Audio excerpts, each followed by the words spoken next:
magazine, closing out what was an unbelievable bowl game here tonight between the UAB Blazers and the BYU Cougars. The Cougars have, for the most part, in 2021 been a top 25 team. UAB coming off a pretty good season last year in 2020. This year they took it and had a solid year overall, but tonight they culminated this with the powerful fourth quarter performance against a BYU team that was step for step, toe to toe, fighting all the way to the end.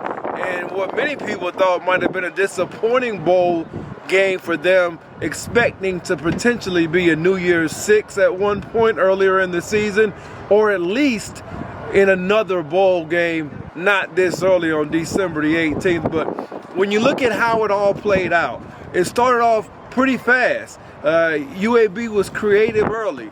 They were able to get their number one player in terms of the pass game, Garrett Prince, involved. They gave him the speed shovel pass. He shows the speed to get to the edge. And that kind of was one of the things that they used as an offset to a running game that was led by that powerful offensive line. You got a 6'8", 300-plus-pound Florida transfer, Kadeem Telfort. He's been solid all year. They run a lot behind his side to that left side, and they really had to make some adjustments there because, remember, last year at the left tackle position was Kobe Ragland. He's played some right tackle, and now he's even played some left guard beside Telfort at times. And along with, I think, another pretty good player inside in terms of Riker, their center, they've been able to run the ball pretty effectively all year long. And it starts with Dwayne Mcbride against Western Kentucky a year ago. He busted off a long one, and he's a violent, explosive runner. Keeps his feet moving on contact. He actually runs with, I think, a sufficient base. He's not somebody that ever runs narrow. And if you're going to tackle him, he's also able to give a hip and take it away. One of the things that you have to like about Mcbride, he gets stronger as games go on. You saw that here tonight, 183 yards. And along with Jermaine Brown Jr., who's a little bit different, about 5'8", 190 pounds, it's a good 1-2 punch. Now, the quarterback position for this football team has varied. Remember, it started off with Tyler Johnston, the veteran. He actually started at the beginning of this season. And after some injuries, you ended up getting a new guy to come to the forefront. A year ago, Bryson Lacero kind of split some time, but this year, Hopkins came out of nowhere. He's a poised youngster. You saw that in the fourth quarter. When they needed a big play, they went to their other big play threat. Remember, UAB has two receivers averaging over 20 yards per catch. Not only the guy that we talked about earlier, the Prince, Garrett, but also, and by the way, a tight end who gets it done on special teams, running down at the right guard spot and making plays on special teams. We actually did a game earlier this year against Liberty. 2 tackles on the punt team in that game. But getting back to the guy that in the clutch in this game when they needed it, after BYU had fought back and taken the lead in the fourth quarter, Hopkins, the guy that we talked about, he comes down the field and hits the other deep threat on this football team. A guy who can really get it done, Trey Shropshire, and boy, did he come up.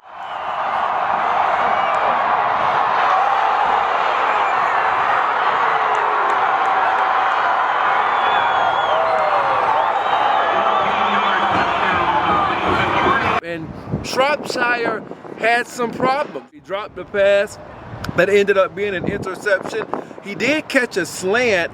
And the one thing about Shropshire, he dropped a touchdown pass earlier this year against Liberty. You want to see him make the tough catches when they needed him to show up. He did. On the defensive side of the ball for UAB, Antonio Moultrie was outstanding. Got into the backfield early and often. The penetration ability of Moultrie, it showed up. he's a guy that kind of can move around, can play some defensive end, play some defensive tackle, weighs in that 285-pound range. The thing that you want to see from him is the ability to disengage. And he's done that pretty consistently for the most part.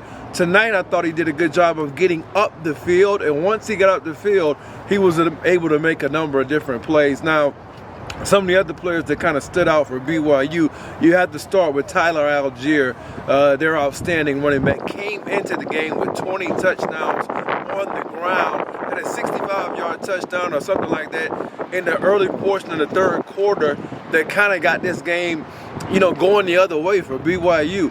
He ran hard all night. He runs behind his pads. He's kind of similar to Mcbride, a former linebacker. He's a tough physical player, and he's gotten snaps at linebacker, had over 20 tackles back in 2019, a former walk-on as well. And tonight you kind of saw the full package from him.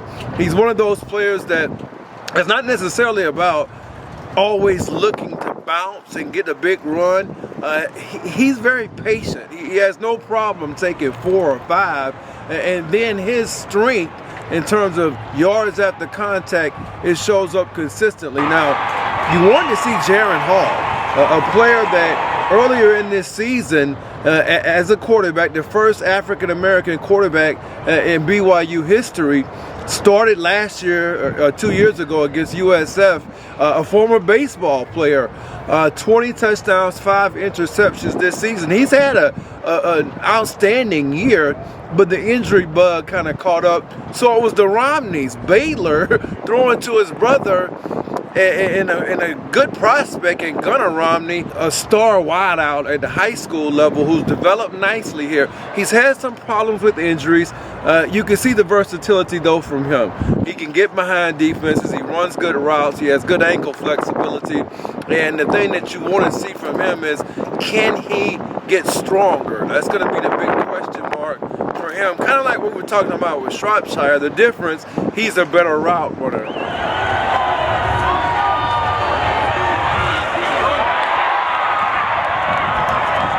If you're looking for somebody in terms of a young player or somebody that kind of stood out that you might not have come into the game expecting to hear maybe quite as much from, and that's 6'5", 265-pound freshman Tyler Beatty. He was incredible. Used his hands well, stacked and shed most of the night. When they got him in some one-on-one situations, it was tough for this UAB offensive line to really just latch on to him. He was disengaging late in the down, and on a couple of different occasions it was about just being being a lane rusher, and then he was able to get off and make some plays. Beatty is a guy to kind of keep an eye on moving forward. At that 6'5", he plays long. I saw him actually on the sidelines jumping around in between possessions because everybody was kind of trying to stay warm out here a little bit as the game kind of went on, but he never really lost any of his energy during this game, and Beatty is the guy to watch moving forward as well. Now, defensively, another guy that played pretty well, Thule. He was very physical. I thought he ran pretty well, and he kind of showed me some things here tonight.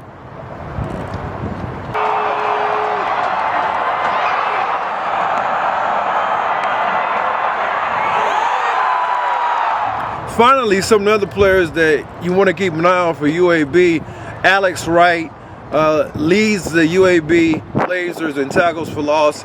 Quiet, didn't do much tonight.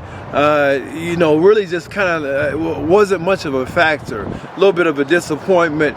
All year, he's shown, really the last couple of years, that he can kind of be similar to a guy who went in the 4th round of last year's draft, and he's learned from during his time in school, Jordan Smith. They're almost exactly the same in terms of height, weight, speed ratio, both about 6'6", 260 plus pounds.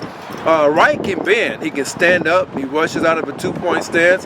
He can also rush with his hand in the dirt. He's got some versatility. They've got another big guy that's in the same mold as those two in Kelly Sanders, another 6'6", 255-pound plus guy who can run. All three of those guys at one point or another have run down on the kickoff team for UAB. So when you look at this entire team and what they bring to the table, it's incredible just how they built the team, and that goes back to Clark. You want to talk about a coach who kept the program together, and now they have a brand new stadium. It's a beautiful facility as they move into the American Athletic Conference. Tonight's game was about not only the way both of these teams played competitively, but also just about how they've grown under these two coaches, Sataki and Clark. We laugh about that. We talk, when we talk about who's going to play in the movie, because it's going to be a movie because we come from nothing. We lost every player. We didn't have facilities. We built it all, and those guys believed in us. They believed in our staff. They believed in Birmingham. They believed in UAB. It's special. One is going to the Big 12 and BYU. The other is going to the American Athletic Conference. But both are, in my opinion, trending upward. And they have excellent assistants. They have a plan. You can see that tonight. They understand how to manage the game. Late in the game, when it came down to being able to make BYU use some timeouts, I thought Clark did a masterful job. I think for us, we always said we got to run the ball. You got to run the ball to win championships. It does not mean you don't need to throw the ball. And we proved that at the end. You got to be able to run the ball. You got to be able to stop the run to win championships. And I think that's what we won it was. And it ended up being, in my opinion, a signature victory because of who they beat. If it was anybody else, maybe it's just a bowl game you forget about. But BYU, again, is a team that has won some big games. They beat Virginia this year. A lot of people forget that BYU beat Utah. In fact, Hall, who I referenced earlier, threw 3 touchdowns in that game. So this team has consistently over the last couple of years, I think they've won over 20 games. And the reason is they've been able to step up on the big stages. Tonight, the big stage was for UAB. Down here in Shreveport, the Radiance Technologies Independence Bowl, and no question about it, the Blazers showed they're a team to be reckoned with. And in Birmingham, the recruiting base that you can go from and reach into, it's going to be kind of interesting to see just how much they continue to take the next step. Bill Clark, one of the nation's best, just as Sataki is, but tonight Clark got the best of him. The Blazers win the Independence Bowl in what I consider one of the better bowl games I've been to over the last 10 years.